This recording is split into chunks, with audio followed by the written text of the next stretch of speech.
I was born in Belzoni, Mississippi. I came to Toledo in 1946. So I've been here a long time. What brought you to Toledo? I came to visit my sister after World War II. I was really looking for a job in Chicago, but I came over to visit her because of a holiday. I was not able to look for work in Chicago, so I came over to spend a weekend with her. And friends of hers asked me to look for a job in Toledo for 3 days. On the third day, I found a job working construction, and I've been here ever since. Toledo, when I first came to Toledo, as I recall, Saturdays was a big day. Downtown was crowded. People came downtown to pay their bills in cash. I recall on Saturday, as I worked as a law student in the office of Heslop and Gibson, just as a student volunteer, they were my mentors.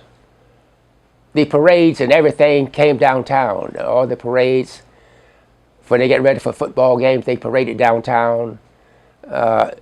Downtown was bustling. The buses at that time, they were streetcars, mostly streetcars. Today, downtown is not quite that bustling. Adams Street was a real busy street.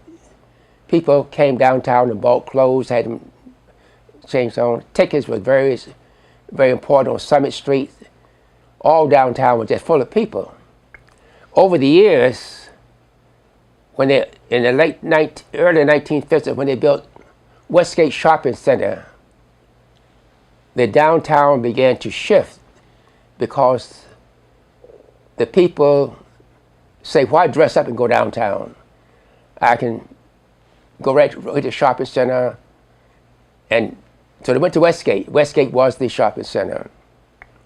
So as eventually LaSalle's had gone down and had to be closed.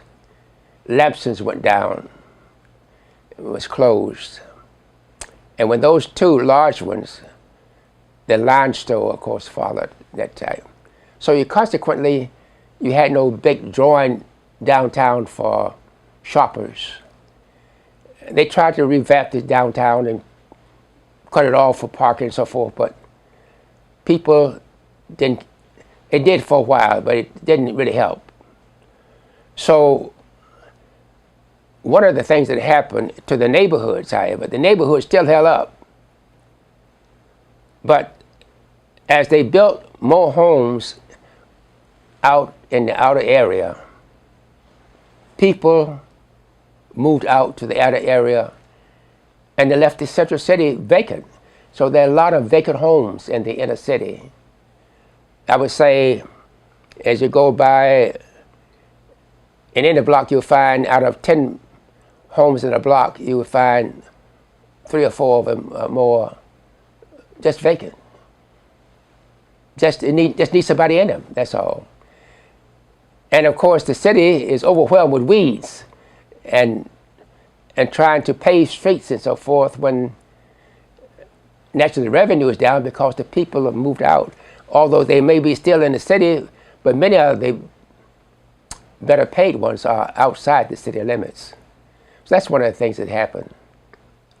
Basically, the Douglas Center, the Frederick Douglass Community Association, was where a lot of activities took place, and the Indiana YMCA. The Douglas Center had a basketball facility, as well as the YMCA, but the Douglas Center had, I say, the more professional ball players rather than young ball players. Some had played with the Harlem Globetrotters, and they were back playing at the Douglas Center after their regular work hours. And as I would leave the law school and stop by at night, I would see them play, and I said, they must be very good. And later on, I learned that several of them had played with the Harlem Globetrotters. They were excellent players. And I enjoyed watching that, and the Delegate Center had discussions over the weekend dealing with employment, like we talk about today, your interviews and so forth. And I joined what is called Kappa Alpha Psi Fraternity, one of the college fraternities, and we also participated in not only fun for ourselves, but for community and banquets and so forth. And at that time, one of our fraternity brothers, J.B. Simmons Jr., was the first black city councilman. We gave a banquet for him, and it was very interesting that how the community turned out to support him.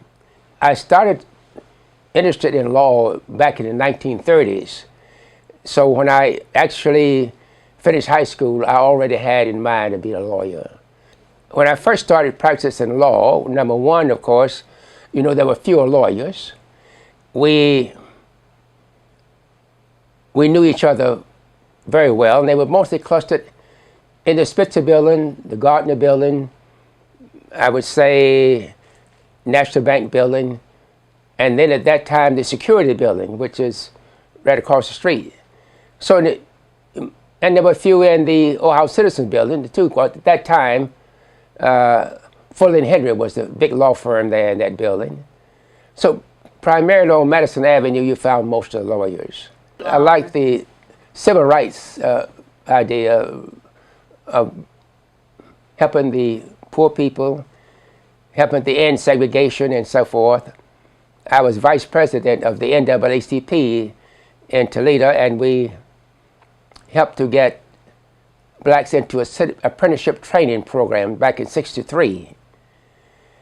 And Toledo Board of Education had a system of assigning black teachers only to schools where the majority of students were black. Although there were vacancies in other schools, they were just restricted to only schools where there were a majority or a certain percentage were black. We were able to stop that through the NAACP filing what is called an administrative complaint back about 1978. In the old days, there was one man that came around and sold carbon paper. Everything had to be typed on a typewriter, and if you made a mistake, you had to go back and correct each one of those carbon copies. So that carbon copies were frequently used because you had a lot of copies. That business is out completely because you can make copies very easily on a machine. Then in about the 1980s, a man sold me an electronic typewriter. He said, this typewriter is going to put me out of business because before you clean your typewriters every month. And the man came by and cleaned your typewriters and so forth. He said, this has so few moving parts, you don't need me anymore. And it was true that the electronic typewriter, you typed it, you also could print it out. It was connected with the computer. So he sold me an instrument, and he told me it's going to put him out of business. It happened in Toledo, Detroit. When I go to Memphis, it's happened in Memphis as well, and that type of thing. Over the years, Toledo has been a very good place to live, to raise children, and to a family. And I've seen that to a great extent, things have improved tremendously.